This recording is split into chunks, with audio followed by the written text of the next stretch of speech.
Peace and love, family. How is everyone tonight? Thank you for joining us on another edition of the RAM Book Club, Resurgence of the African Mind, where we seek to liberate one African mind by reading one unit of work at a time. Of course, as you guys know, we are starting with the heavy hitter, Blueprint for Black Power. We are getting in it. We're getting in it, family. We're on chapter 13. I can't believe it. It's just flying. It's flying by, but every week is getting better and better. My name is Lily La Poete Speaks.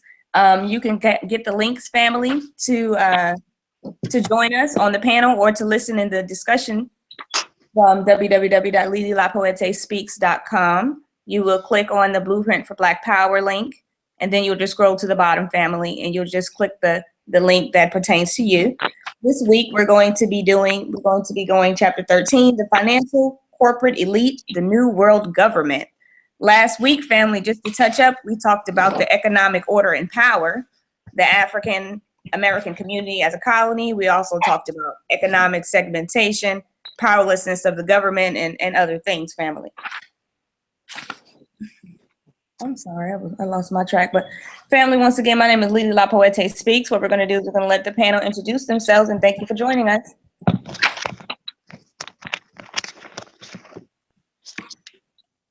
Hey, okay, go ahead, Brother T. Hey, family, how you doing? This is my brother Kiwoto from Baltimore. Looking forward to discussing chapter 13 with the family. Ready to go, fam. Brother Impu Haru, Erie, Pennsylvania. We have a group called Empowering Us, Afrocentric Comedic Study Group, and ready to go. Excellent. Hotep, peace and power. My name is Dr. Maat, Dr. Deanna Bailey, also known as Dr. Maat. I am the co-founder of Ed Anime Productions, which is a company that was founded to produce educational materials for children, and particularly children of color.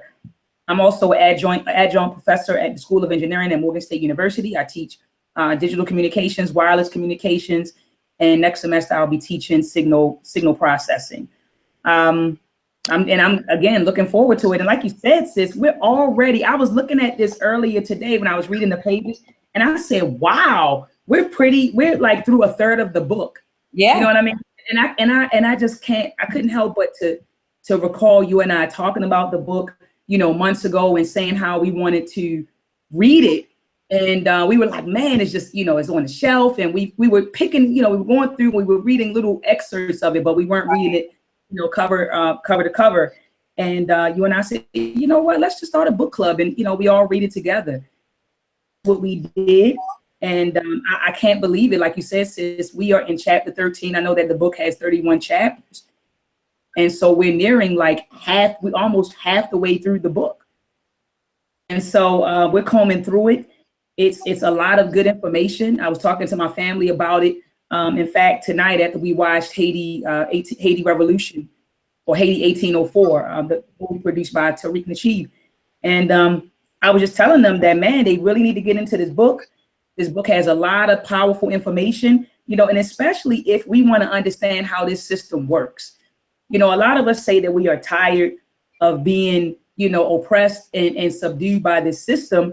And we want to free ourselves. But in order to free ourselves from this system, we have to actually understand how this system works so that we can build a system to combat this system, because only systems can combat systems. And so, I've been saying this for quite some time. There's no such thing as an ignorant revolutionary. You cannot affect change if you're ignorant. And so that is why we must study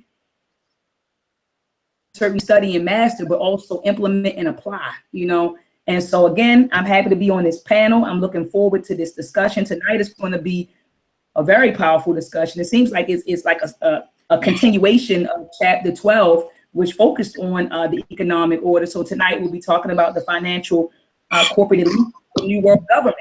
And as Dr. Amos Wilson has, I think he's trying to really induce in us or inculcate in us that whoever controls the economics controls the world, and that's just the bottom line. So who controls the world? Who runs the world? And we'll discuss that in chapter 13. And you'll find out that it's the financial corporate elite that really runs the world. And so, sis, do you want to start it off? It doesn't matter, sis. You can go ahead. Okay, because I was going to start, putting things in groups. Oh, all right. Okay. All right. Okay. So, world ascendancy of private capital. Ownership is sovereignty. The owner's means of production, in effect, dominate those people who depend on them for survival and for maintaining and enhancing their quality of life. In capitalist societies, national and multinational corporate hegemons and their satellites markedly influence the quality, rhythms, order, and direction of people's lives, their self-perception, the nature of their social interactions, their values, tastes, and desires more directly than do their governmental, culture, and religious institutions. The masses rapidly lose their power to determine their collective fate directly and indirectly through their elected delegates and heads of state to the owners of vital financial and business capital, to large, local, regional, national, and multinational corporations, and to powerful governmental, quasi, and non-governmental agencies who represent the interests of the owners of means of production instead of the people. Well, that just basically said to me, sis, that, they said that we lose our power through collective fate, directly and indirectly, through the people that we elect. So the people, ultimately, the people that we put in office is going to depend on what necessarily is going to happen for the people. But then again, at the same time, if you think about it, they put in front of us certain people for us to choose from. You know what I mean? So it's not like we rally and bring our own candidates to the forefront. You have to choose from a certain amount of people that they put in front of you. So they're already paid and bought for. So it's almost like a lose-lose situation. Absolutely.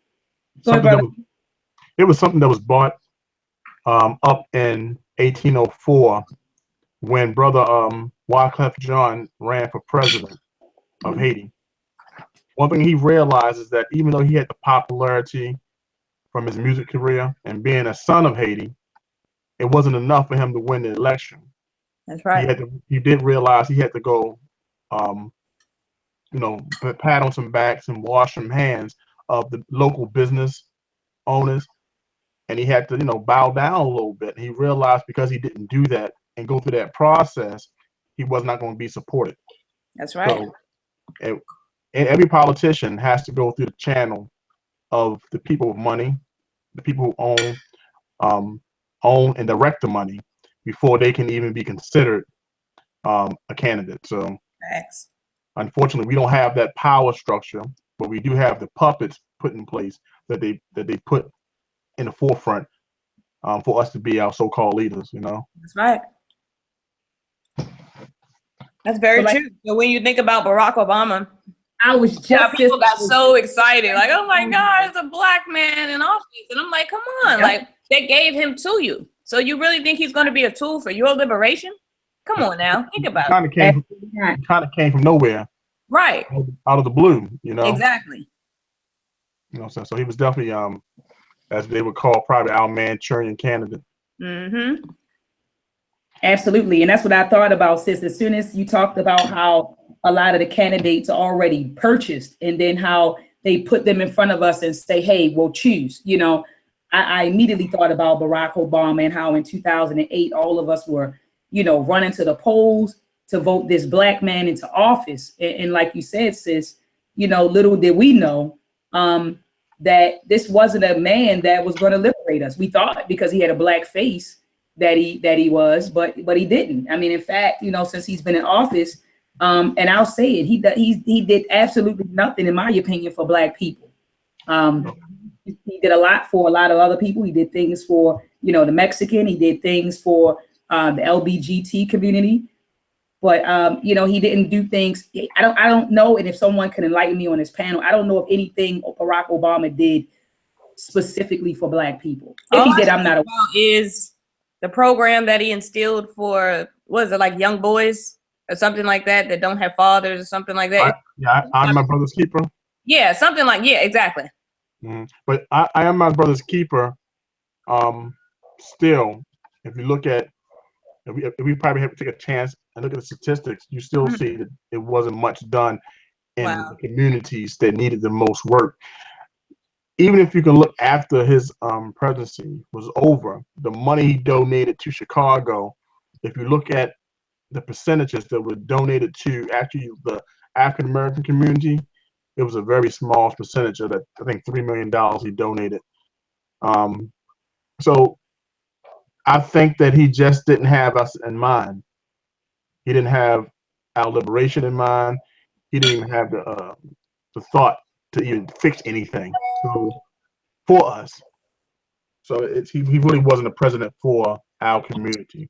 He definitely wanted to be the president of the whole United Nations, as he said it, as he stated, for the whole America.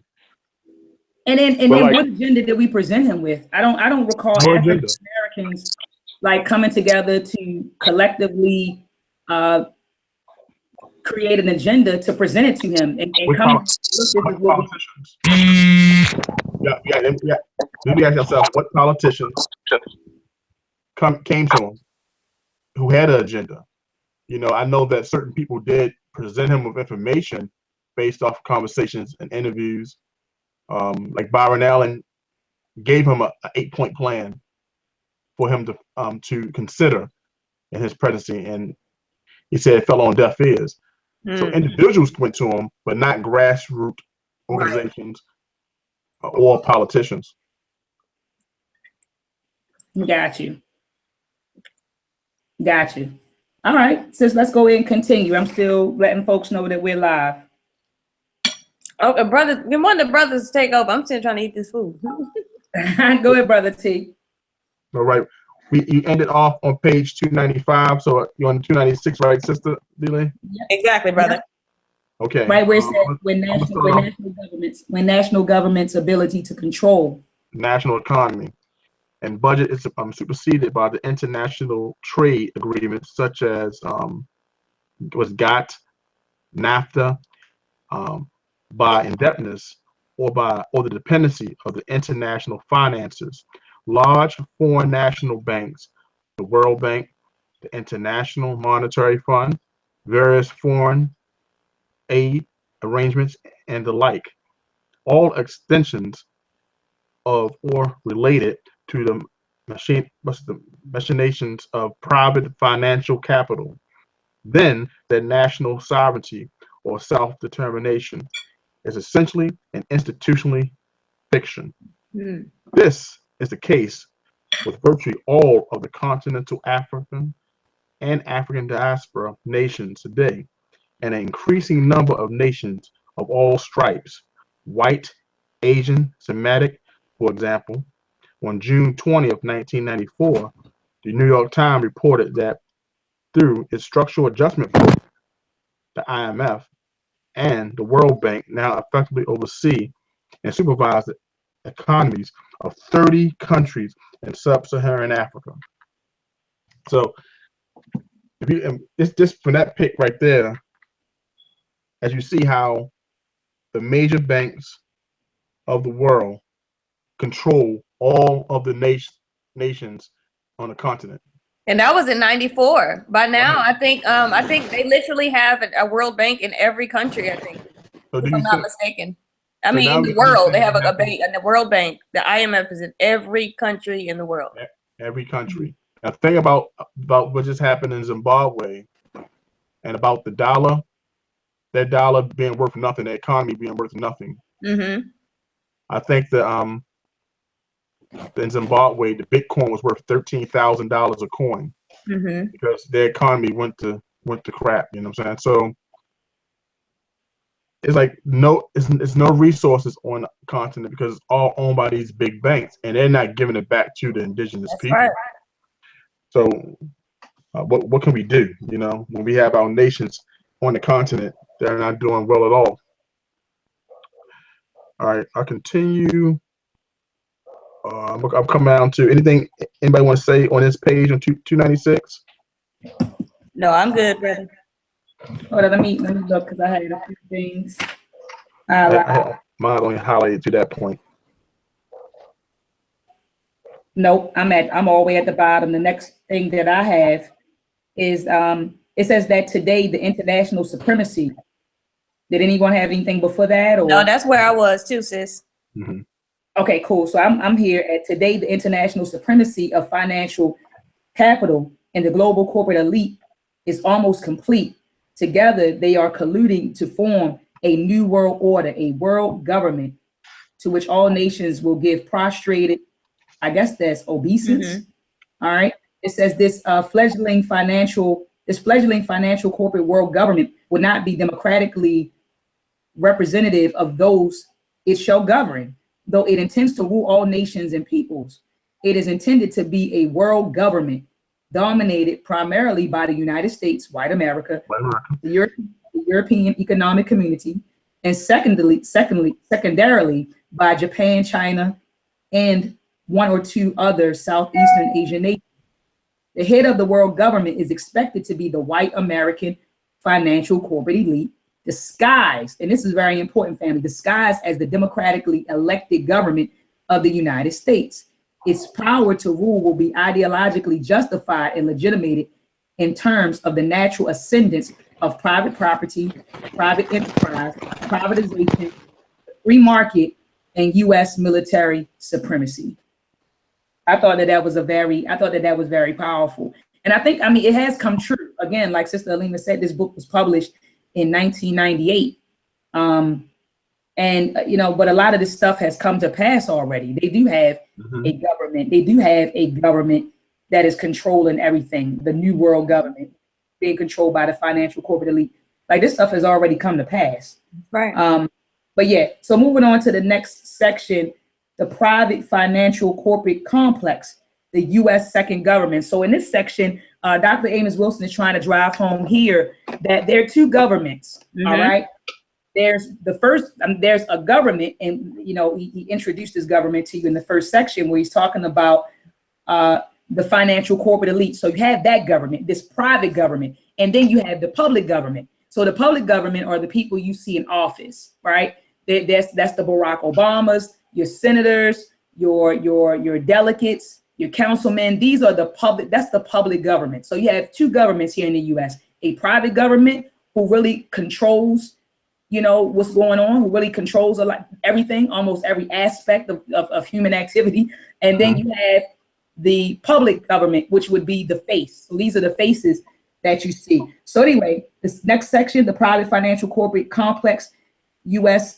second government, says the fact that a private financial corporate complex and its governing elite are the second government of the United States is evident to all who care to analyze the fundamental social structure of the American economic and political power. That is, the elected U.S. government may, for all practical purposes, be perceived as an extension of this private government.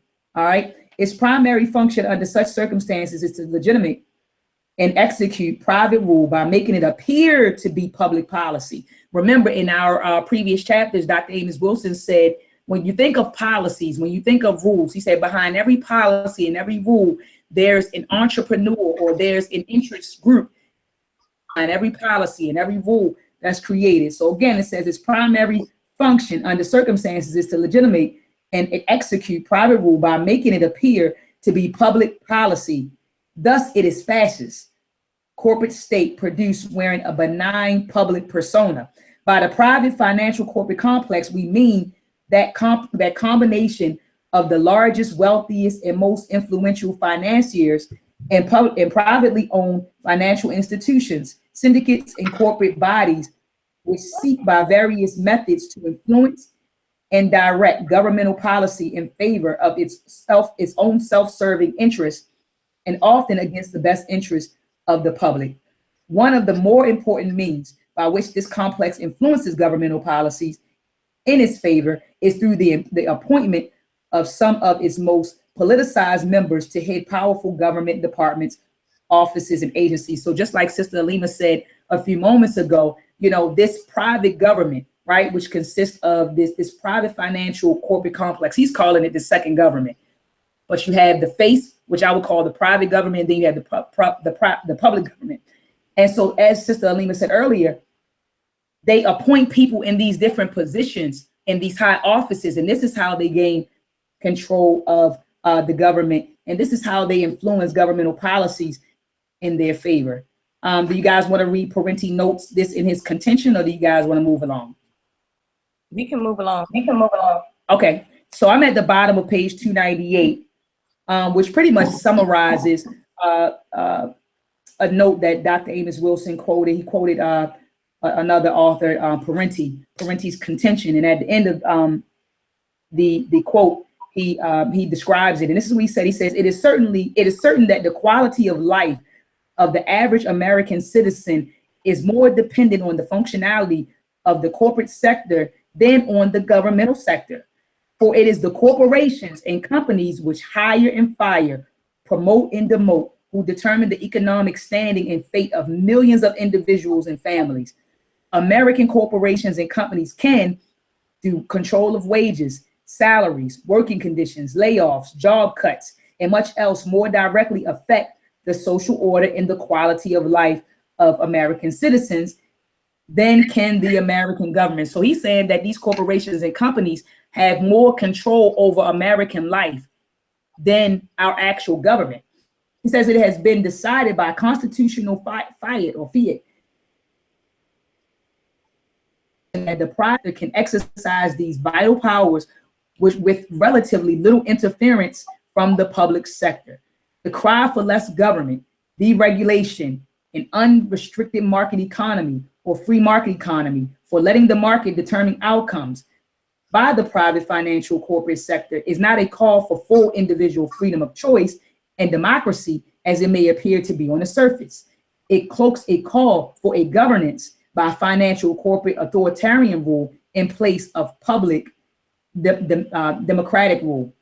For where government, and I had this underlined, for where public government does not reign or protect, private government will establish its tyrannies, and the private citizen will not be the freer. All right. So now this next section, he's getting ready to get into the Federal Reserve. And since when I read this, I was like, I read years ago that the Federal Reserve is privately owned. And you would think that an entity that's responsible for producing our money and regulating our money, you would think that that would be owned and controlled or regulated by the government. And in this section, Dr. Amos Wilson is clearly saying, no, this is a private owned system, the Federal Reserves. Yeah, according to the Constitution, it's illegal. Wow, I didn't know that. It's not legal because it's either the Senate or the House that's supposed to control the money and the way that it flows. So it's not even legal per their own Constitution. And when was it Wow. implemented? It was implemented during or prior, I think it's prior to the Great Depression. Exactly. And from that point, they thought the best way to create money was to tax the people. And you're supposed to tax by the Constitution off profits or corporate of gain, not off people's labor. Mm-hmm. But they took it and said, hey, tax off of labor. So it's like you said, it's a criminal organization from the beginning. Exactly. But it has muscle, and they produce how much money our government had by giving loans. So it's all about that power. That's right. All right, so let's get into it, Brother T. Go ahead and take it. Go ahead and take it from the top. 1 second. I got this little princess bumps in the back of me. 1 second. I get it. Yeah. Okay, the Federal Reserve, private controller of the public economy. The tyranny of the private financial corporate complex over the equality of American life can be no better illustrated than by observing the immense influence exercised over the national economy by private financial corporate capital in the form of the Federal Reserve System. The Federal Reserve is self-described as an efficient monetary mechanism which functions to foster a flow of money and credit that will facilitate orderly economic growth, a stable dollar, and long-run balance in our international payments. Hal Berner and Thoreau described the Federal Reserve thusly. For many years, the banks themselves decided what reserve ratio constituted a safe proportion of currency to hold against their demand deposits. Today, however, most large banks are members of the Federal Reserve, a central banking system established in 1913 to strengthen the banking activities of the nation. Under the Federal Reserve System, the nation is divided into 12 districts, each with a Federal Reserve Bank owned by the member banks of its district. In turn, the 12 reserve banks are themselves coordinated by a 7-member Federal Reserve Board in Washington. Since the president, with the advice and consent of Senate, appoints members of the board for 14-year terms, they constitute a body that has been purposely established as an independent monetary authority. That is a long term, 14 years. Wow. That makes sure that they, keep things in-house. You keep people around for a long time. So they say to go on, it says the Federal Reserve, it seeks to exert control over the direction and extent of changes in the money supply. So that's what the Federal Reserve is. They manipulate the money in ways so that they can make money off the manipulation of it. It's actually pretty smart. It's actually very smart. They said it also seeks to supply the national economy with the right amount of money through inflating or deflating the money supply by manipulating bank reserves, interest rates, and the buying and selling of U.S. government bonds. The Federal Reserve is not a public governmental agency. Once again, it is an independent private organization owned by its member banks, and like other privately owned and operated institutions, its employees are not civil servants. Okay, so just this little section here before we get into tyranny of the free market. It says we have in effect, like Dr. Maat says, two governments, an independent, uncontrolled, and uncoordinated government in the Federal Reserve System, operating the money powers which are reserved to Congress. That's what it is, to Congress by the Constitution. So according to the Constitution, Congress is supposed to control the money. Right.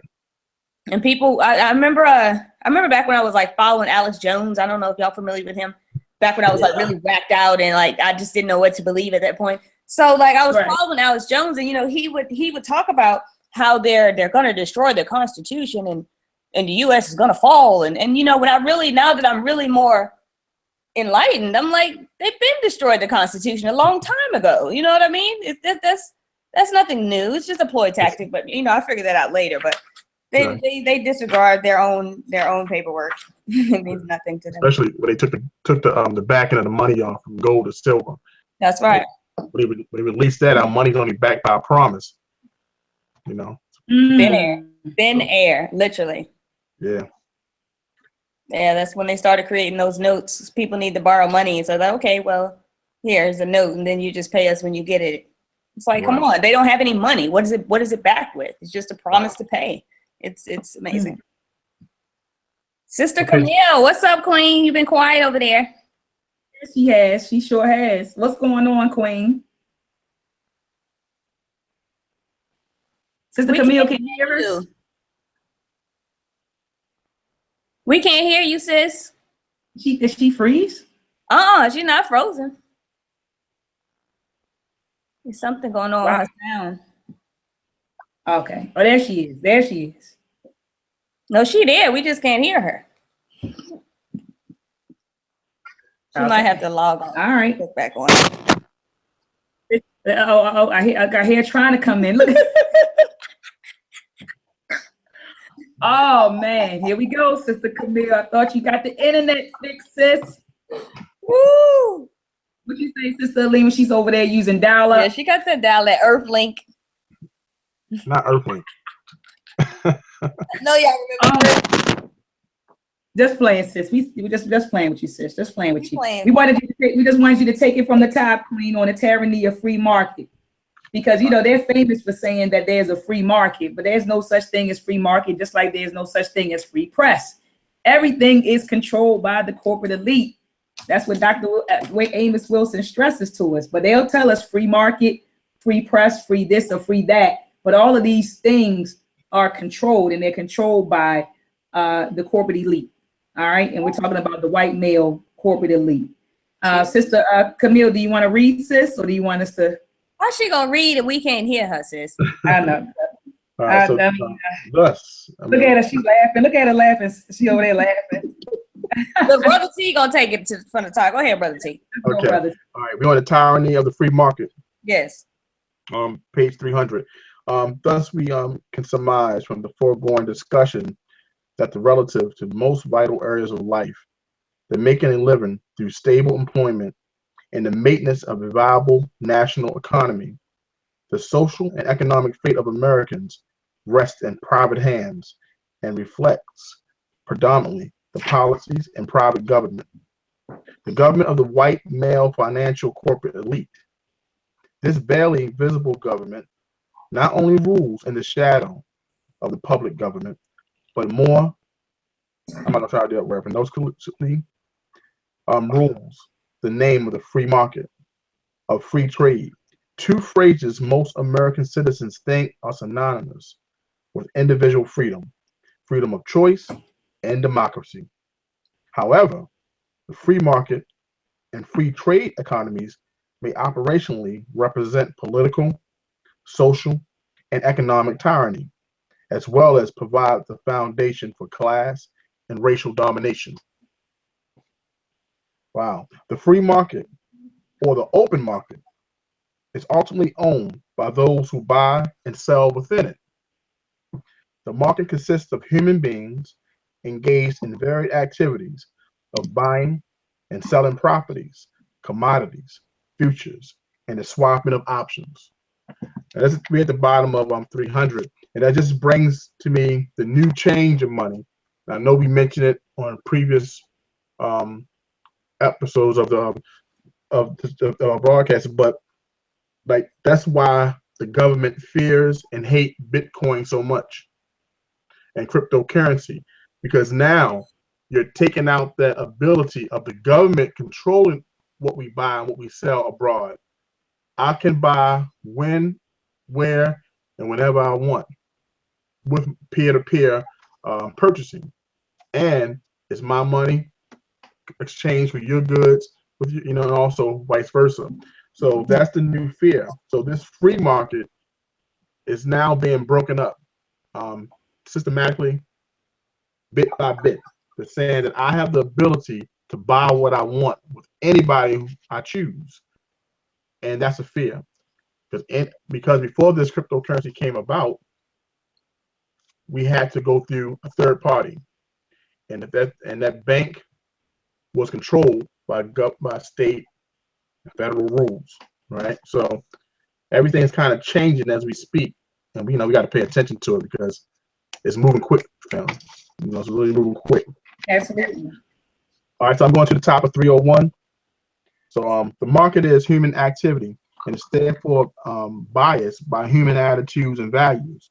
The nature and effects of the markets on lives of ordinary citizens are determined by the marketing activities of their biggest and most influential buyers and sellers, brokers and dealers. And when those buyers and sellers, brokers and dealers who dominate the markets belong primarily to one class or two races, free markets are not free, and open markets are not closed. Now, I need some help with this word here. I know I'm gonna chop this one up. The oligopolistic character of the contemporary free market clearly corroborates John Kenneth Galbraith's contention that the primary objective of modern giant cooperation is to avoid the unpredictability, instability, and the riskiness of the marketplace of free for all.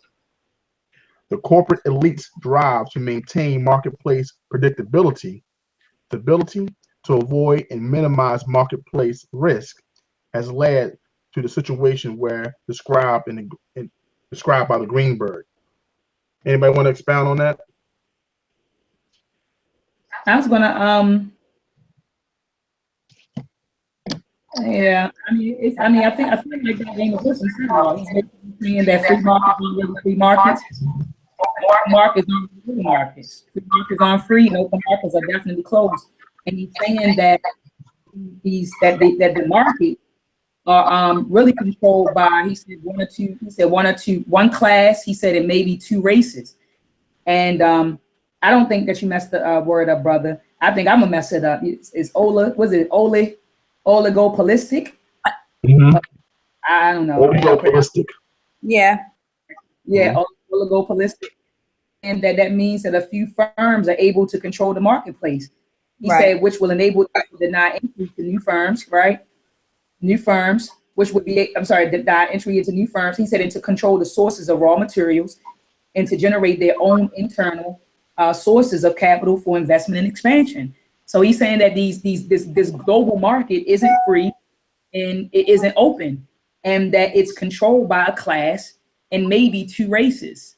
And he's saying that this is allowing them to deny entry, to shut other people out from entering this market, and it's allowing them to exclusively control the sources of raw materials. So basically, like he said in the beginning of the chapter, the means of production. Exactly. Production is the know-how, it's the resources, it's the relationships. So they're controlling the means of production, just a handful of people.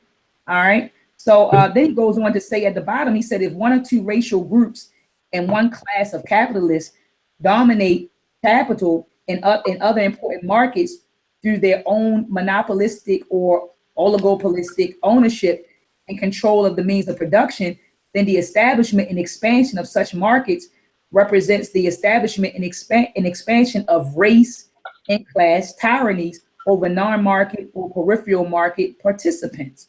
All right. So then he goes on to say that via privately owned and controlled national and international financial corporate agencies, a relatively small group of ethnically homogenous men and nations seek to privately dominate and exploit the economic and human resources of the universe for their own national, ethnic, social, and individual benefit at the expense of the vast majority of the world's people. And that's exactly what you see right now. That's exactly what you see, world domination, by a certain class of people, by a certain race of people.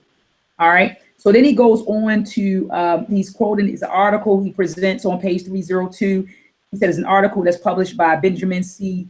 Swartz, Foreign Policy Analysis at the Rand Corporation. It was published on May 1994 in the issue of Sal Magundi, and adapted for the op section of the New York Times on May the 23rd, 1994.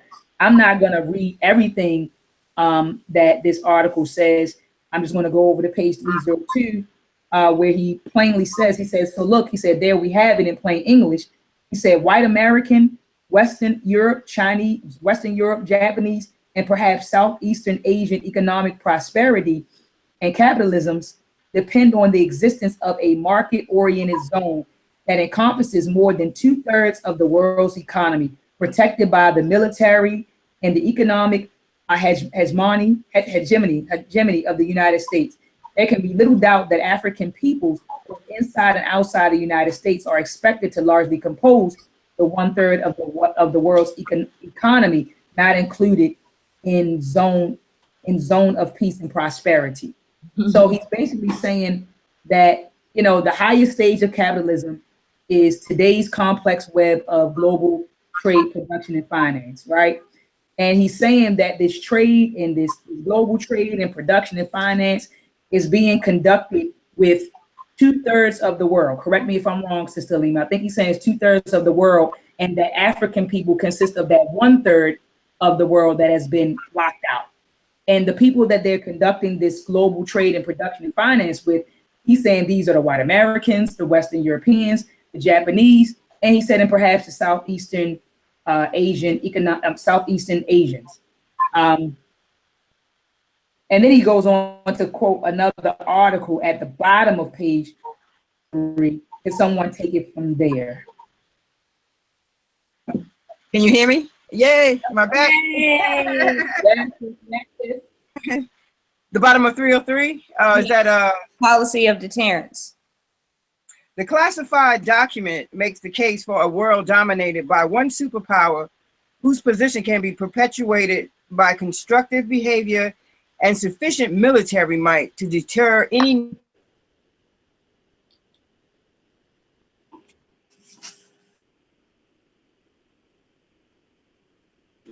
Is it my computer? Account for the. Am I cool or am I breaking up? You was freezing a little bit, sis. 304. Okay.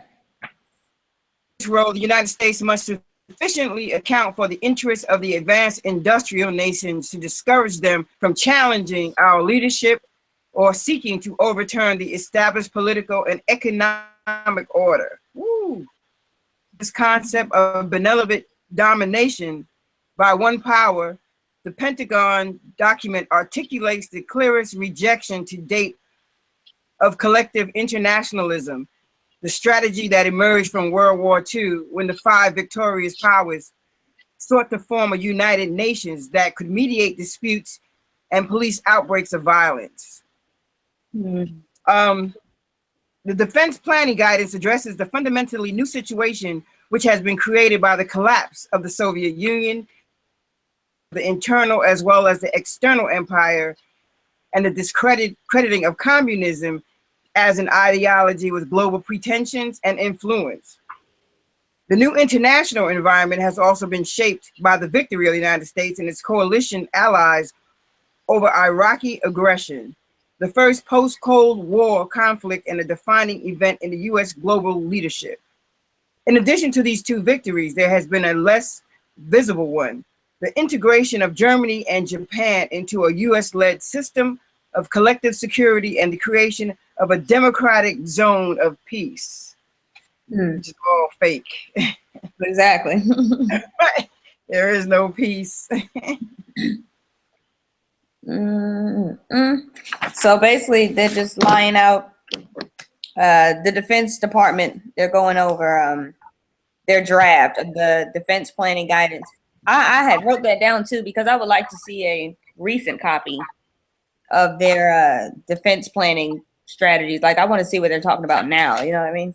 That's interesting. Absolutely, sis. That'd be interesting. But this would, like you said, is very important because it goes to show you that what their mission is. Right. I mean, it's saying that their mission is, it says their mission is to convince potential competitors that they need not aspire to a greater role or pursue a more aggressive posture to project their legitimate interests. You know what I mean?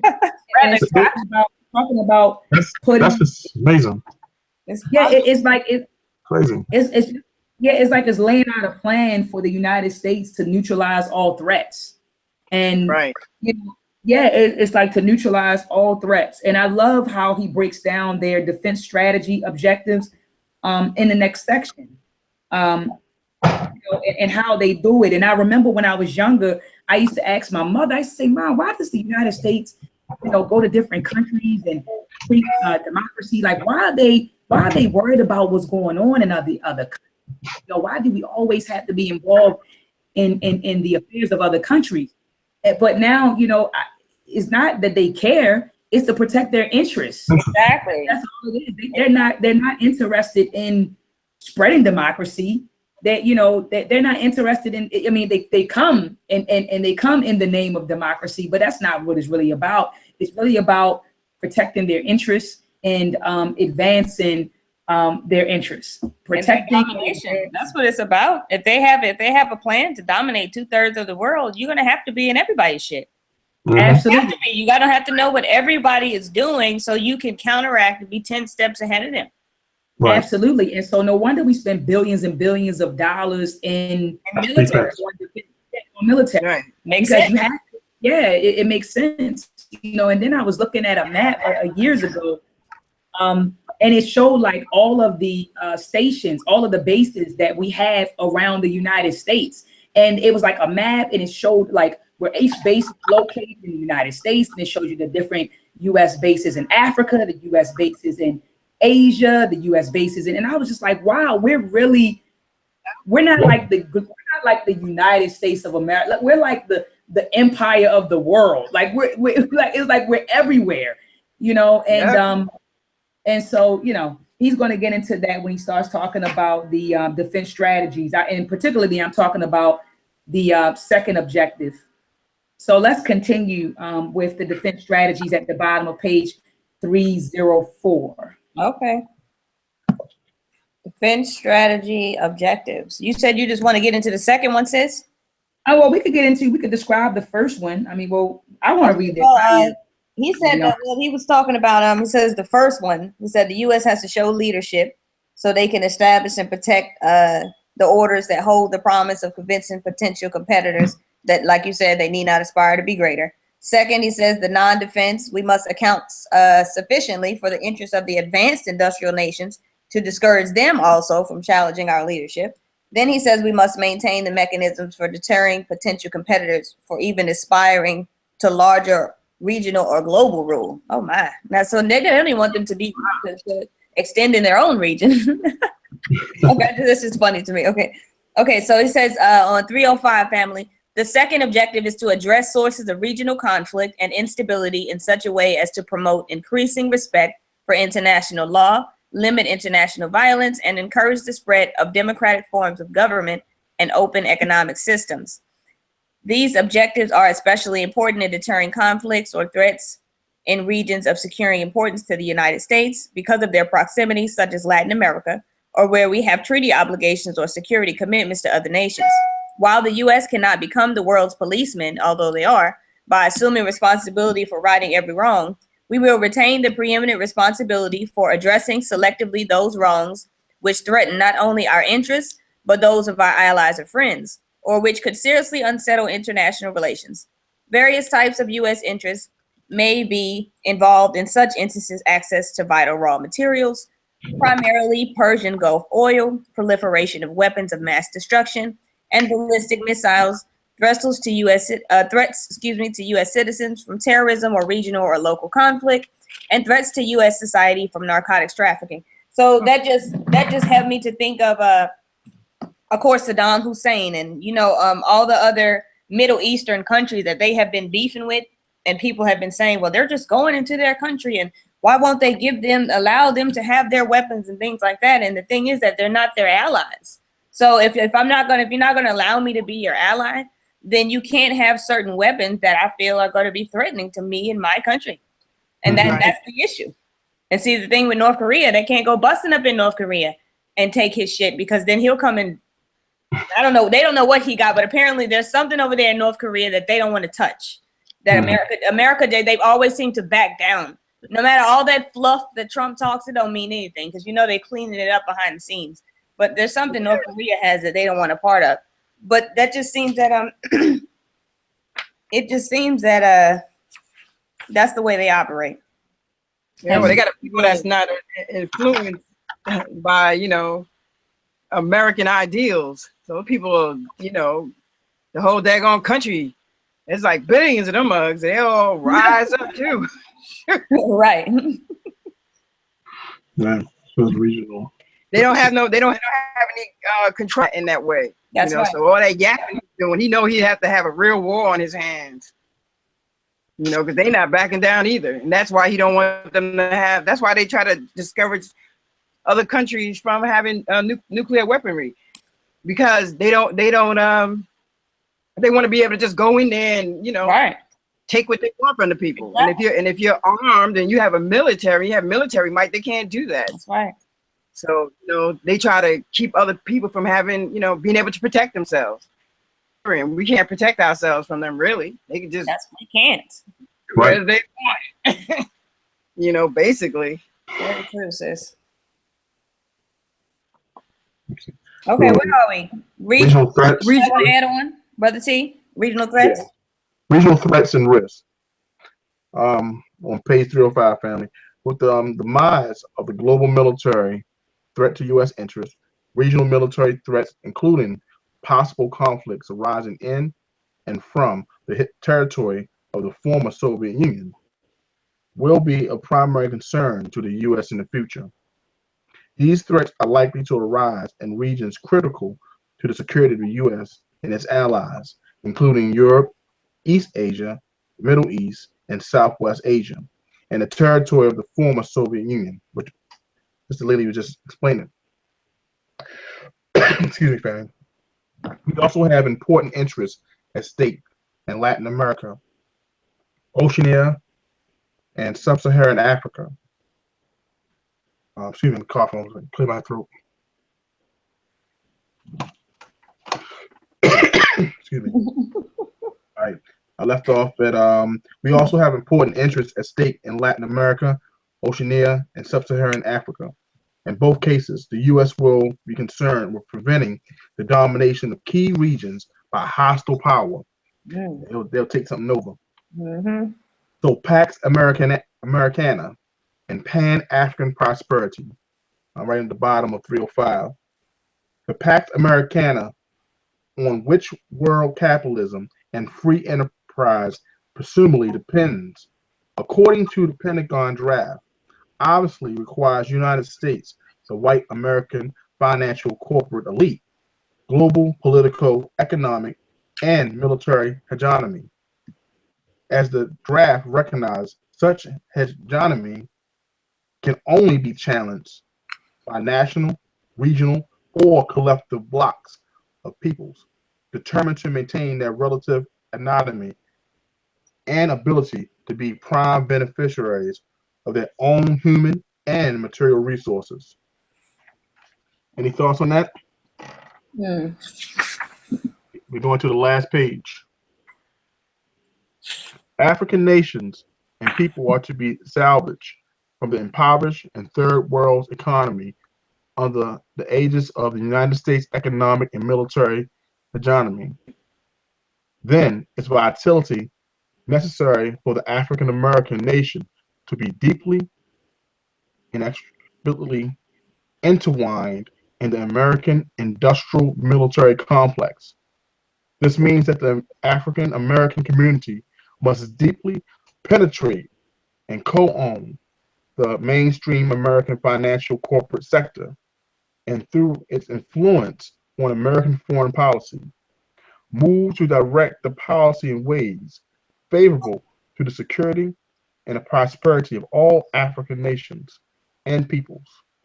It also means that African nations and peoples, including the African American community, must with urgent care develop a global cooperative corporate system in order to counterbalance white American, European, and Asian systems, which now take an exploitative advantage of the currently weak and disorganized state of these same nations and peoples.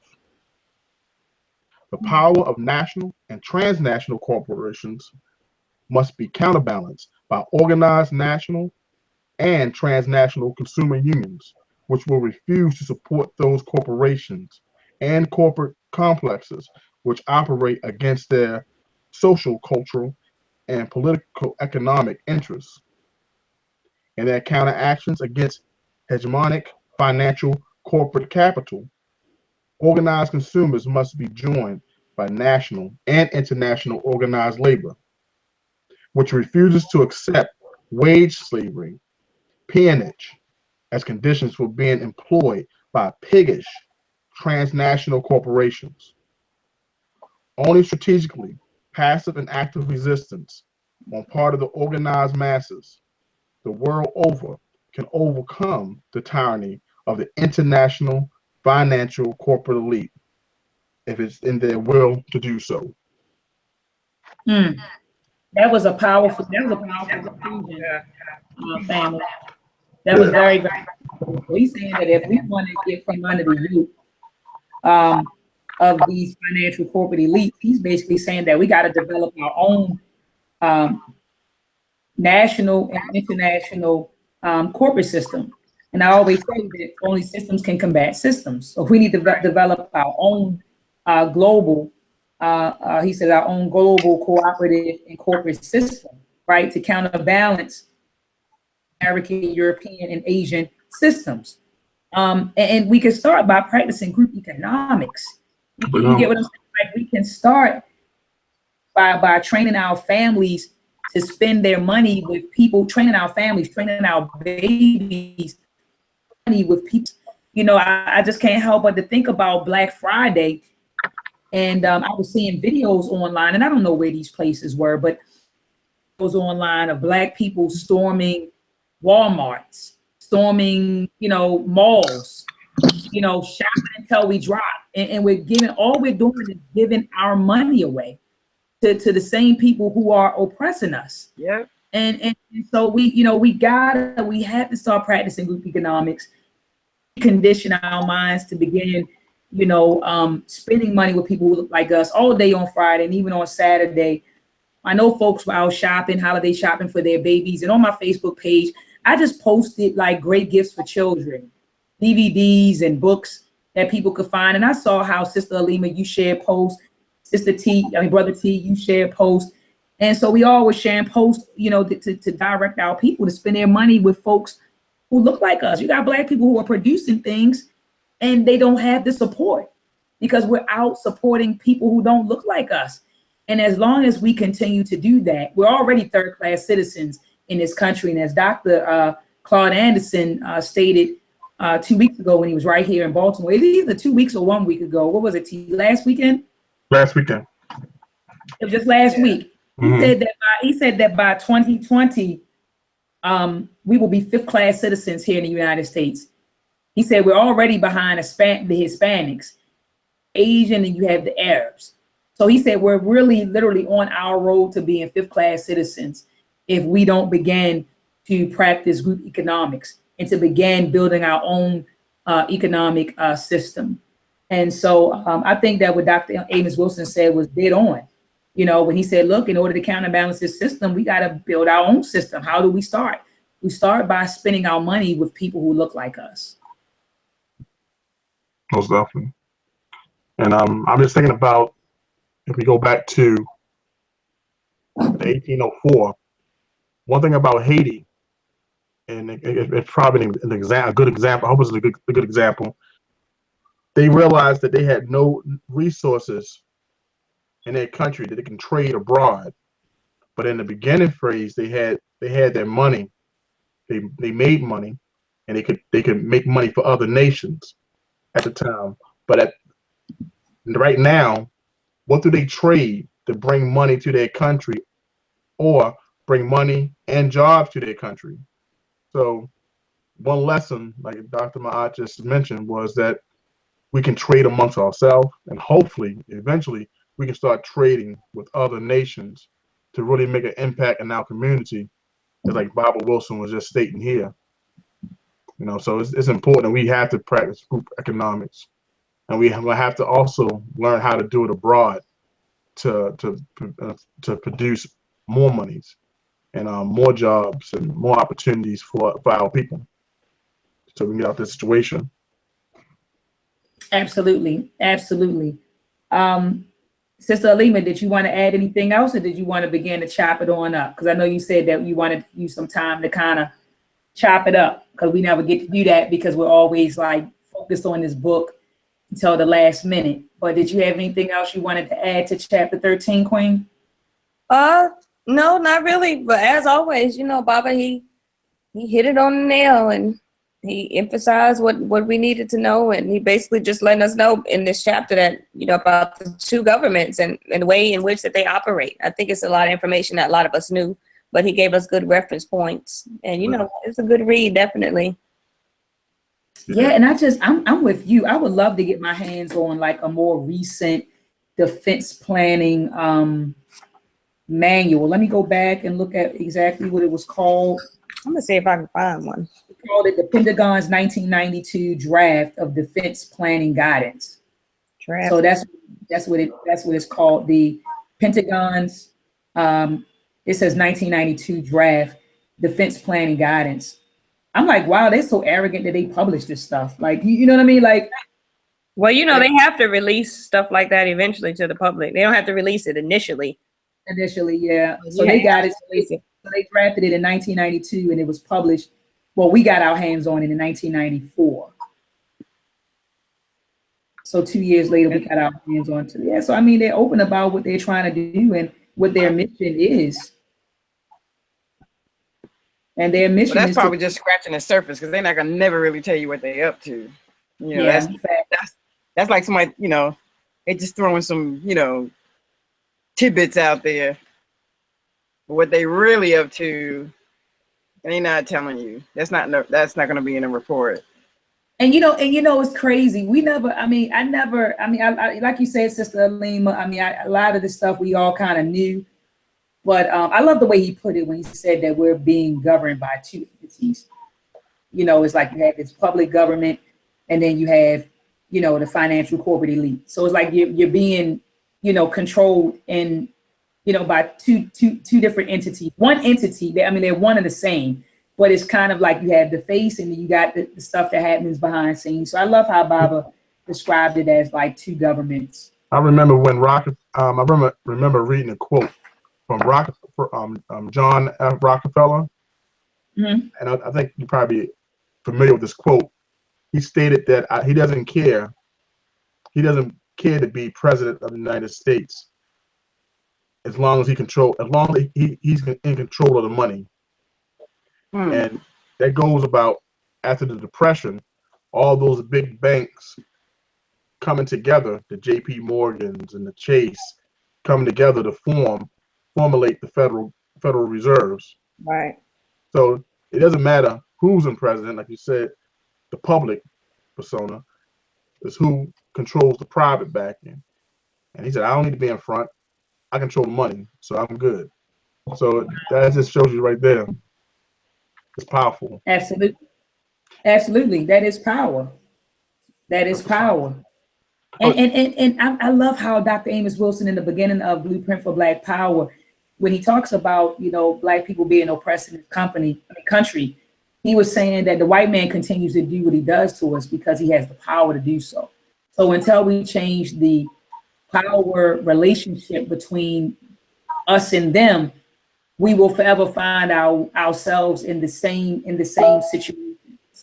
And so Black folks we gotta get ourselves some power and you know, and real power. Like I was looking at this, and now that we're kind of like done with this chapter, I was looking at this article that was published a few days ago, and people were all like excited because Drake was at a concert and he yelled out, "Free Meek Mill," and people were like, and people were so gassed up that Drake said "Free Meek Mill" at a concert. They were tweeting about it. Did you hear what Drake said? And I'm like, us yelling "free this person" and hashtagging this, that's not going to change anything. Black people, we need to amass power. And I love how Dr. Amos Wilson drives that home in his text. He gives us literally the blueprint for Black power. So yelling out hashtag "free this person," sitting in front of City Hall with signs and marching and shit like that. I mean, yes, granted, it shows, you know, solidarity and it shows that we're unified, but it's not changing the power relationship. Exactly. In them, we need to amass power at the end of the day. And you know, I actually saw some people getting mad because they were saying "free Meek Mill," but their issue was, well, how about "free Mumia"? I'm like, well, even if I yell out "free Mumia," he's not getting fucking free. What's the damn difference? It's the same principle. You have to do something to change the policies that have gotten people locked up when they shouldn't be locked up. It doesn't matter who you scream free. It's irrelevant. Right. Because they don't understand who will receive the pardon.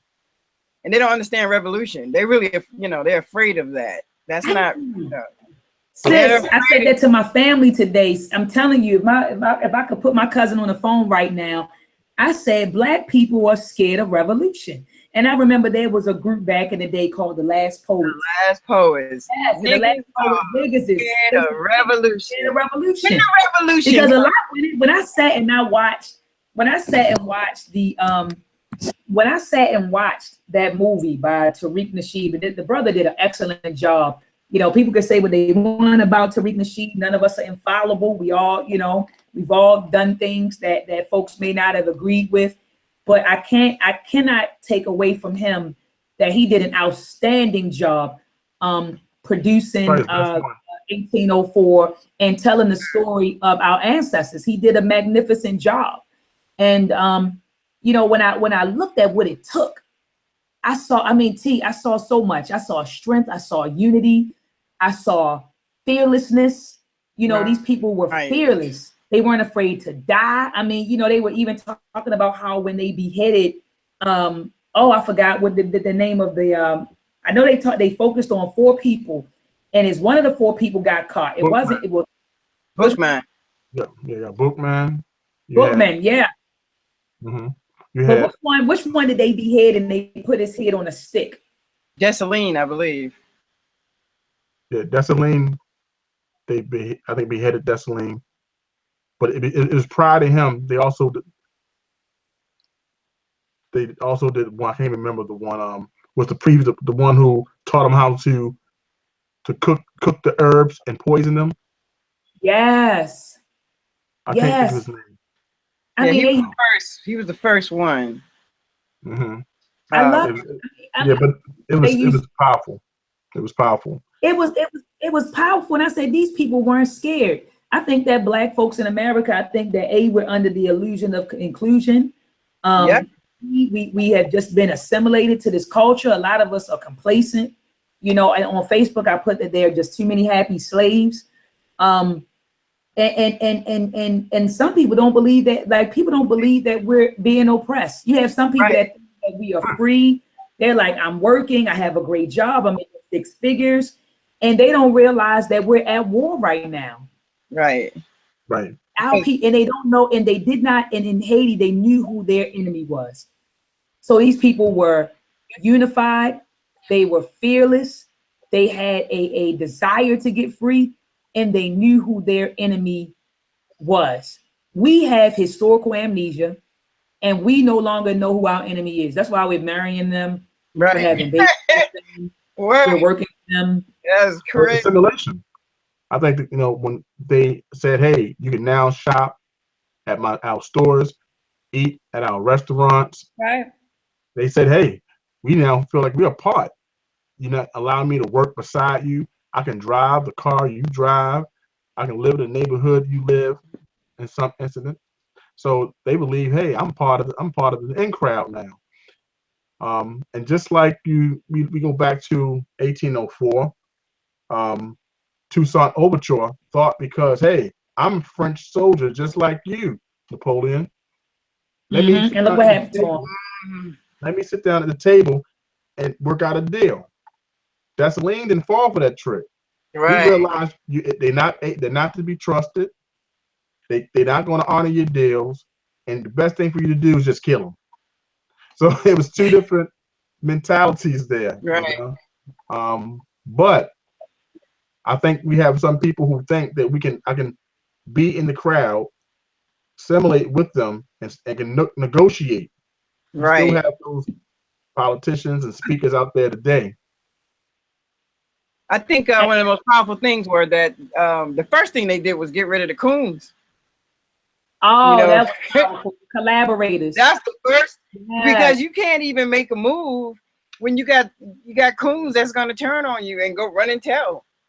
And remember in the documentary, Sister Camille, he said that that's why the Haitian Revolution happened 3 days earlier. It was supposed to happen on the 24th, but it ended up happening on the 21st because someone killed someone, and then it leaked that it was going to be like a revolution. So somebody had already told.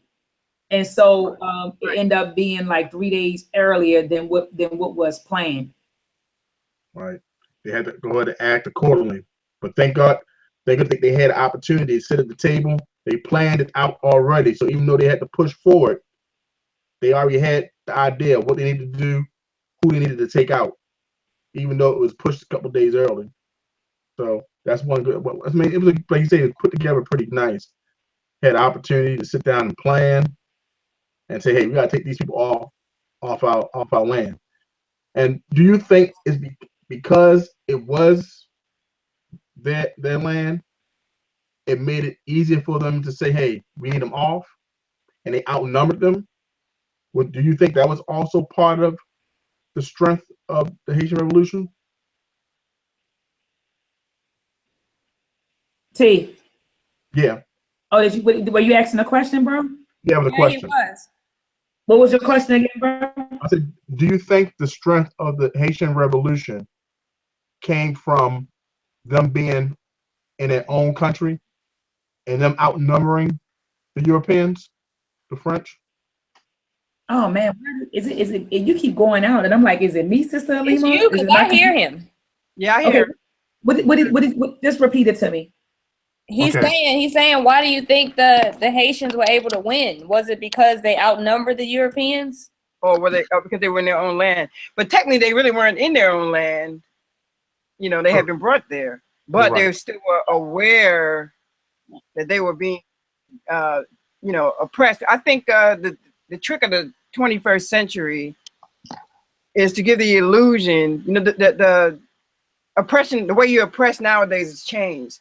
A lot of people don't understand systems at all. They have no concept of systems.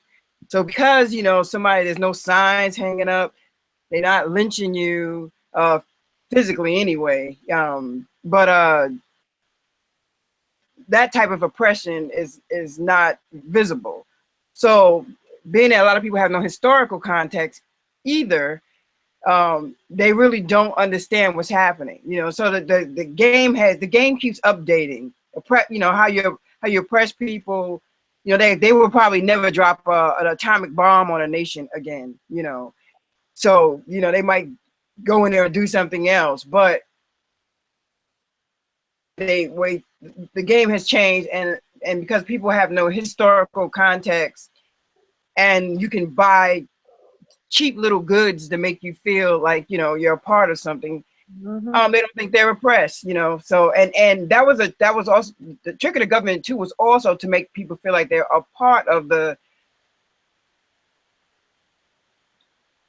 new humanity, because there were signs hanging up, they would just call you nigga to your face, they beat you up, they kill you, whatever, you know. And so it was apparent. So they figured out, okay, we're just going to do this whole thing differently. And so now you have people, they don't recognize oppression. You know, they think somebody has to be hitting them in the head, you know, for you to be oppressed. But Right. they don't understand the system. They don't. When you see the school system, you see the judicial system, the food that's in the neighborhood, the fact that you don't own anything in your community, the redlining, you know, they don't understand all those things. Because oppression in our minds is for most is synonymous with extreme poverty for some reason. You know what I mean? Like that's how many I think view oppression. So because we're able to go to work when we get ready, we can quit if we want, go get another job, we can buy another car, we can move. You know what I mean? There's not missiles flying in the air. It seems right. that we're not oppressed because everything seems to be well, but that's not the way oppression looks. I don't think we understand what it looks like. Right. Mm-hmm. Because if we did, we would clearly understand that we have been oppressed since we've been here. Yeah, Absolutely. Yeah, they clearly, you know, Absolutely. they don't get it. And another thing that I love, Sister Lima, is how they talked about like voodoo and how they talked about Yoruba, the Yoruba religions and voodoo. And they were talking about how we've been taught to like shy away from these systems and how these were African spiritual systems, but how we were taught that they were that they were devilish, that it was witchcraft. And so I love how they showed the African spiritual systems in a different light. Right. In his film, you know, he talked. Well, that was also probably you know, spiritual beliefs. You know, and that's something that was given to you by your oppressor. That's that right. works for them. Went back to their spiritual beliefs, and that was probably powerful. You know, the most powerful aspect of it. They left Catholicism, Christianity, and they went straight to voodoo, and everybody was unified based off that. You know, there was no longer no separation in religion when they went back to their old spiritual belief. It unified them. It created a purpose, and they went out and did what they had to do based off that unified, you know, code. That's right. So that was beautiful as well, along with it.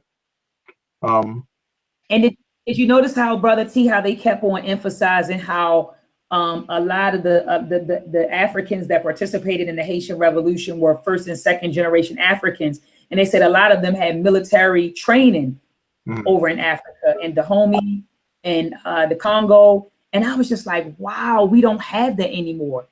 Like our young boys growing up and learning Tai Chi, or them learning, you know, different types of martial arts and different tactics and how to make weapons out of just nature, weapons out of wood or weapons out of stone and rock.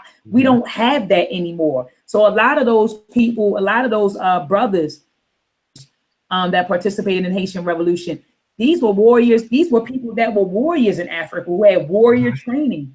And I was just thinking, like, wow, we don't have that anymore. Like, just being brought up and taught how to fight, how to defend ourselves, how to defend our families. A lot of us we don't have that training. Most definitely. And I look at it, it was beautiful how I never can pronounce the word coapra, how they they thought it was created in Brazil, but they basically realized once it got to Brazil, it was the more watered down version. But they learned to conceal their fighting skills. It looked like dance. It looked like they were just, shooting the breeze, but they were defending themselves, and they were, like you said, using their hands. They were using man-made weapons. But I agree with you 100%. We don't have it in our communities like we should. I study, and it's something that I did once I was a child up until now. But it was in that fact that, hey, I wanted to learn how to protect myself, growing up in the streets of Baltimore. So, Absolutely.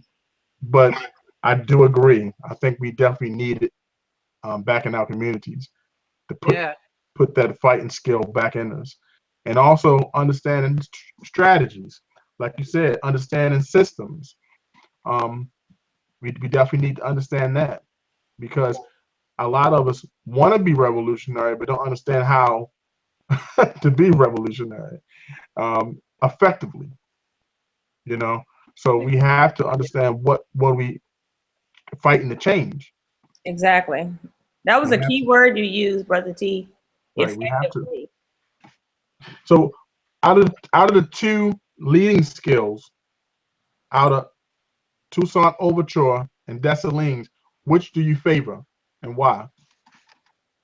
Oh man, that's like asking me, do I favor Malcolm or Martin? Remember, like, these were two different people who had two different strategies to liberate us, right? But if I had to choose, Brother T, you know who I'm gonna go with? I'm gonna go with Dessalines. Dessalines. I gotta go with Dessalines. Dessalines is ready to go. I know that Toussaint wanted to draw up Constitution, and he wanted to sit down, like you said, and negotiate. Dessalines was just like, look, I'm not negotiating. I'm going to take it. I'm going to take what's mine, and I'm going to fight, and I'm going to die for my liberation if need be. And I think that I will go with Dessalines. Who would you go with, sis? I'm Dessalines for me. Absolutely. And then who was the wife? I don't know if it was Dessalines, but someone's wife got captured, and she was just like, want to behead her. Get to the business. And who was it?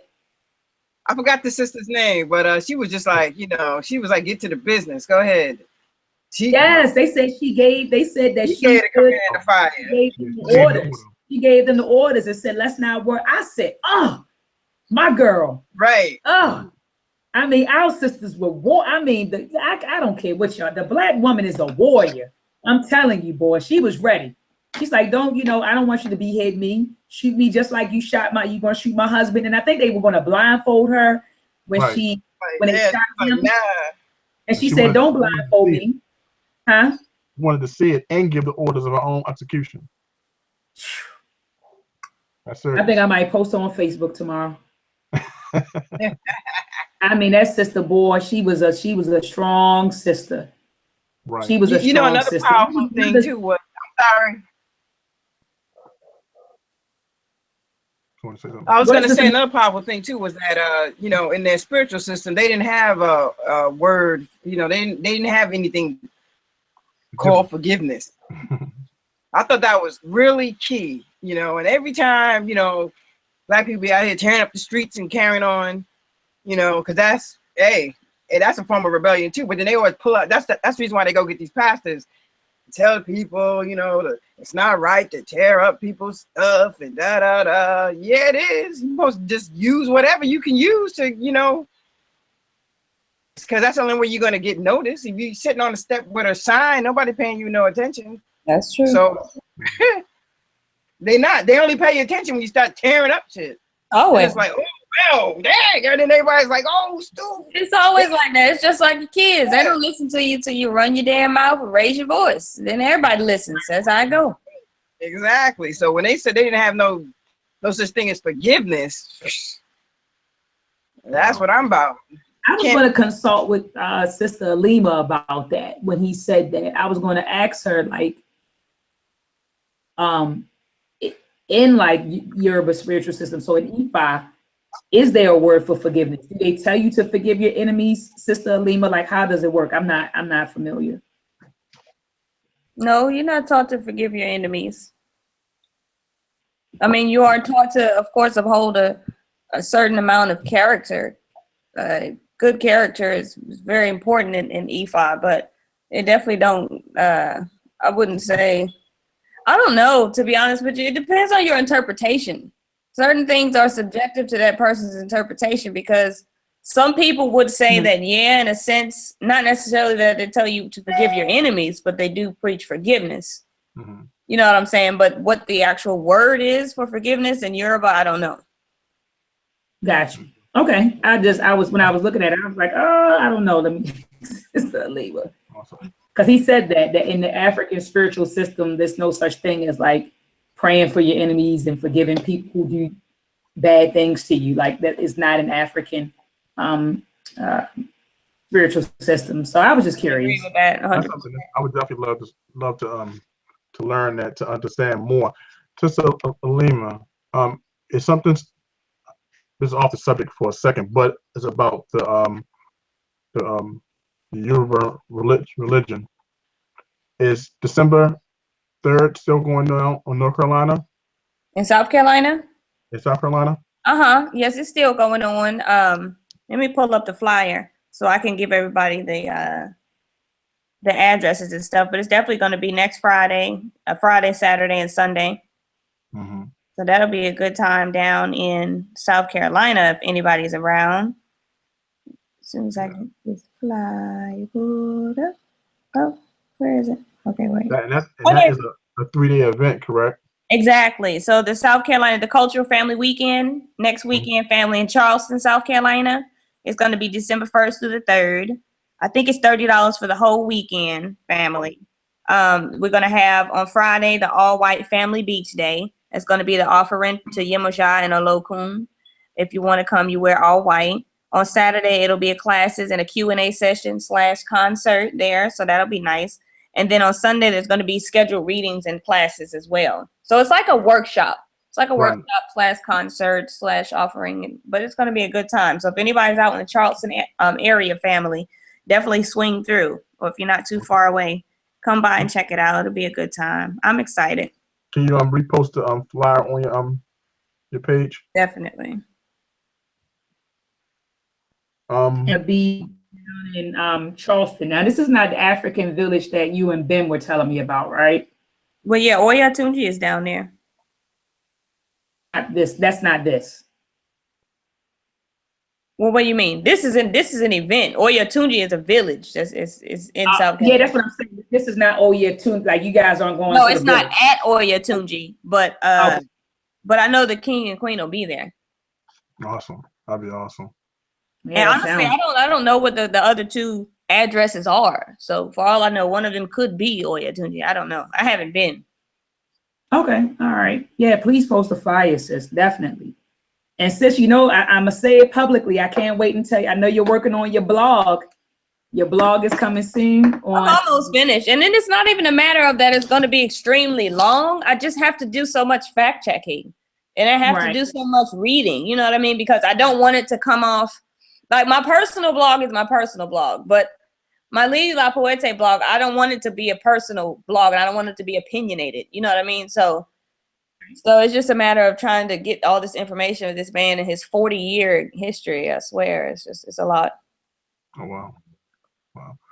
What's in this last week? Oh, point before we end. I wanted to. I talked to Dr. Maat about it last week. We mentioned Dr. Maat mentioned the $1 sales of homes in Baltimore. And I made a comment about the Homestead Act. The comment I made was incorrect. The Homestead Act wasn't the Homestead Act dealing with the white farmers. that were given land, which I confused the Home Sale Act and the $1 plan in Baltimore. What I meant was the Homestead Act Tax Act that was in Baltimore that gave tax benefits to seniors who made under $24,000. What she was saying was actually correct. There are having $1 homes being sold under the HUD banner in Baltimore. That was created in the 1970s by our former mayor, Donald Schaefer. And now it's being recreated last year by our last mayor. It was called vacant homes to I had it written down, and I Called vacant to value. Yeah, vacancy to value, and that's the system the Dr.maat was talking about last week, that we could take an opportunity to buy these homes up and start a little Africa in every city. But is this something that is only in Baltimore, or it's in all other states? I'm sure wherever HUD homes are available, but we do have it here. The $1 home sale was HUD based, but in order to bring it back, our mayor called it vacants to value, because the tax law changed since the 1970s when it was first initiated. And the vacants to values allow you to buy multiple homes, but it has to be under the nonprofit or for-profit banner. So if you're buying the house, Brother T, for $1, I'm trying to understand this. So if you're purchasing the home for $1, are you also paying off like whatever else is owed, or is that all that's owed? Well, you also have to get the home fixed. Yeah, I'm sorry, my daughter coming in. One second. And you gotta rehab. Go So it's always so they'll give you the home for $1. They'll give you the home for $1. So this is how I thought, and I'm glad that Brother T brought this up, because we talked offline about it. You can buy the property for $1, right? And I'm thinking, okay, I could buy it for $1, and I have a certain amount of time to fix it up, so I could bring in whomever, my cousin, my male friends, whoever I need to fix this home up within a certain amount of time, right? No, that's not what Baltimore City is saying, or the state of Maryland is saying. They will give you the home for $1, but you had to rehab it using their financiers and using their contractors. Oh. Yeah. So it's like, I'm like, it's always a catch. Yeah. Okay, but what if you had the cash and you didn't need their finances? Is that still one of the stipulations? That's a good question. That I don't know. I only go by what they have on the website, but that if you have the money to purchase the home, your own financing, and I thought it'd be good if you had your own crew to fix your home up. Exactly. But it's all based off their financing, because they have the ability to put the interest on they like, and then also the contractors that earn that bunch. But I would tell a black politician, like, hey, make sure there's black contractors getting part of this deal as well. Exactly. And or finance companies that can get benefit from this as well, if we really want our black politics to be in the right direction. So making sure that it really benefits the African community. Exactly. But it is a brilliant plan, a way for us to build wealth by have home ownership and the ability to purchase multiple homes, so our people can benefit from it, to build some form of not just neighborhoods but a community. So I just wanted to clear that up after I went back and to correct myself. Thank you. Look into. I remember what it is. I don't know if anybody remembers, they had that in New York one time. Those brownstones up in Harlem, you know, they were $5 at one time. I'm like really kicking myself about that. I mean, looking at brownstones now. My family lives in Brooklyn. They have a brownstone apartment building, and they bought it when it came from Liberia, and they've lived in it for like over 46 years. Wow. Brownstone is worth about $6 million plus now. Yeah, brownstones are very expensive. Yeah, my grandma. Ooh, yeah, my grandmothers and great grandmothers, they own like 2 or 3 of them Wow. in Bedford Stuyvesant. Wow. Yeah, they're Yeah. very expensive. Sister Lily, are you going to do your poem Dollars today? now. Huh? Are you going to do your poem today? You said you were going to read the poem last time, sis. You did say that. Oh, which one? Let's stay together. Oh. Let me get the book. Woo. Cold in here.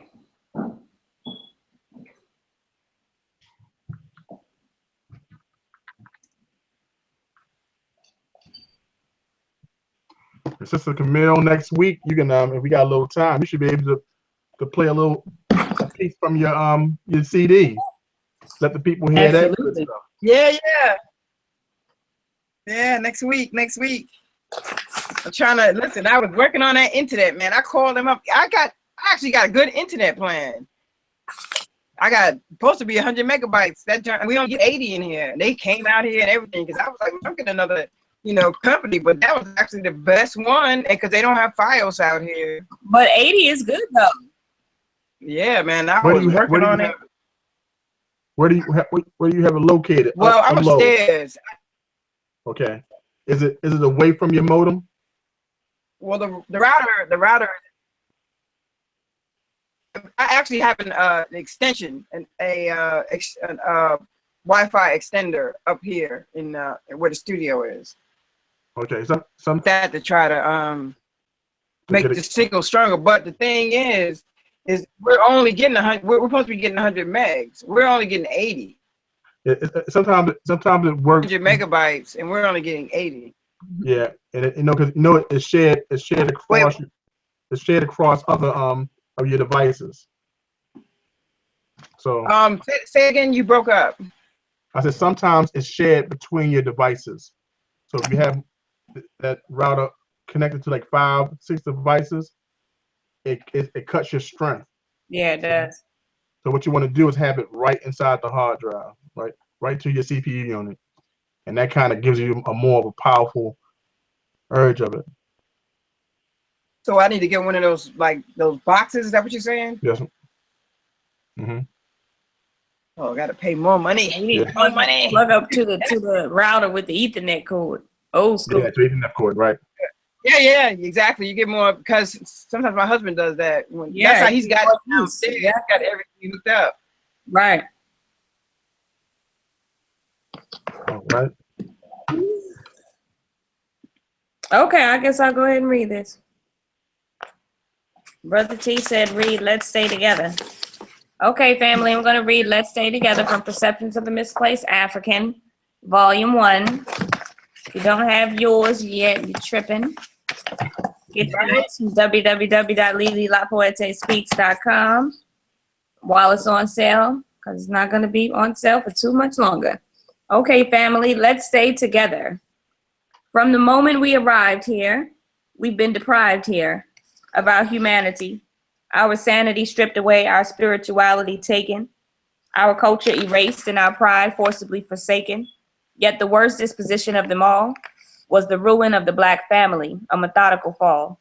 They sold off the babies, still in their suckling stage, and in a rage, publicly inflicted harsh punishments for men who chose not to be caged, emphatically raped our women, put whips to the back of our children, divided us based on our pigment, and deemed us all to be ignorant. We devoured the lies of the feast that they fed us, and like birds, we regurgitated the meal and shared it with our offspring, a cycle that is still being passed to every generation. The foundation we had was horribly tampered with. Now we're free, without a blueprint to rebuild. So we go along as best we know how, still broken, untrusting of one another, arguing constantly, raising our children in dysfunctional homes.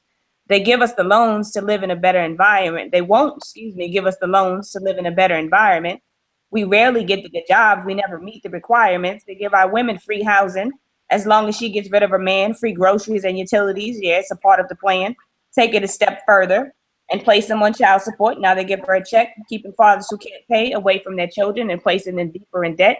Now we're left with a bunch of disgruntled brothers who view all sisters the same, a bunch of dependent mothers, biggest proponents in their game, and what a shame. The ones who lost out the most are the children, and they always will until we decide to change. We are African people, spiritually guided and rooted in family. We have strayed so far from what brought us so far, by design no less. Yes, we know this, but we can get it back. If we so choose, we must realize, how did we lose that precious vision and desire to keep Black love strong? And once we see what went wrong, we can formulate a new plan: longevity, how to make it through tough times, communication, how to positively say what's on our minds, commitment to being good parents and raising our children well, no more outside intervention, destruction paraded as help, no more fighting. It's time we learn to control ourselves. Let's have more babies and stay together, raising them proudly. Let's have more marriages. Professing Black love is needed and saying it loudly. Let us lead by example, and generations to come will follow. And let us start this change today. After all, there's no promises to see tomorrow. Peace and love. Peace and love. Wow. Wow, sis. What do they do in the poetry spots? Oh. Yeah. Thanks. Love it, love it. Tell them where to find your book, sis. Once again, family, Perceptions of a Misplaced African, Volume 1 is available at www.lililapoetespeaks.com. Perceptions of a Misplaced African, which will be named Reflections of a Misplaced African, Volume 2, will be available early next year. Awesome. Oh, man, I can't wait until your volume comes out, sis. I cannot wait. And then that will be a great Kwanzaa gift or a great Christmas gift or whatever you choose to celebrate. You know, that would be a great gift to have. I mean, I think it was a great read, sis, and I'm looking forward to. Matter of fact, I might get like a few copies of a few copies from you. Kwanzaa. Kwanzaa gift. Yeah. Put it in a bag. Yeah. Put it in a bag. And just give it as a gift. You know. Yeah. So excellent. So do you guys have any? I mean, I'm kind of. Do you guys have any closing words, or did you guys want to discuss something else? No. Then we ended off with a good positive note. Indeed. All right. Now, next week we will be discussing chapter 14, race and economics. This chapter is like 60 pages long. I think it ends on page 365. Let me double check. I think the last page is it's 366. Yeah. So we're looking at, approximately 60 pages in this chapter. So we're going to split it up. We'll cover half of the chapter next week, and then the second half of the chapter the following week. So next week we will be discussing social relations and economics, ethnic cultural identity and economics, global ethnic network of the ethnic Chinese. So we'll talk about them. We'll talk about how they operate, the Koreans and all of these other, as Dr. Amos Wilson will call them, articulated tribes. We'll discuss how they operate, and I kind of see where he's going. And then we'll get into the ethnic road to riches, and probably end on page 335 with how they do it. Or maybe end with African immigrants. I don't know. So somewhere around there. But definitely join us next week, family. But this holiday, please spend your money with Black-owned businesses. Try to shop Black-owned as much as possible. And it's no excuse. Go on social media, hashtag what you need or what you want, and patronize a Black-owned and operated business. We got to start Black-owned businesses. I got to tell you now, sometimes you got to get with the times now. If it's holiday time and everybody has sales, you're going to have some sales, because at the end of the day, people trying to save money, they got bills, they got stuff to do. So I don't think a lot of it is not shade or anything like that. It's just a simple fact that people trying to save their bread. So if you know that the masses are having sales, guess what? You're going to have a little sale and give your family an incentive to come and shop with you. Right. Absolutely. We got to be competitive. It's a competitive market, and we got to be able to compete. Yeah. And that's what it is. Yeah, understanding how business works. I mean, when I go to some of these events, man, the prices on some of the stuff is just too expensive. Outrageous. Bottom line. Yeah, I don't want to call anybody. Look, I ain't gonna call nobody out. Look, I don't want to call anybody out, but I was going to pre-order some boots. And the boots were $186, and all they did was take a Timberland boot and put the African continent on the side. I'm not calling anybody out. But I'm not calling anybody Father, out, but they want $186 for the boot, and all they did was slap the continent of Africa on the side. But I think that the price has dropped from 186 to 136, so I may consider patronizing that company. But again, we have to compete. You know, we have to compete. We got to get, you know, we got to get with it. We got to get with it. So I don't have anything else left to say. I really enjoyed the discourse as always. And I just wish and hope that everyone have a safe and productive week. Yes, absolutely. Same to everyone. Have a good week. We will see you guys again on next Sunday. Peace and love, family. Peace and love.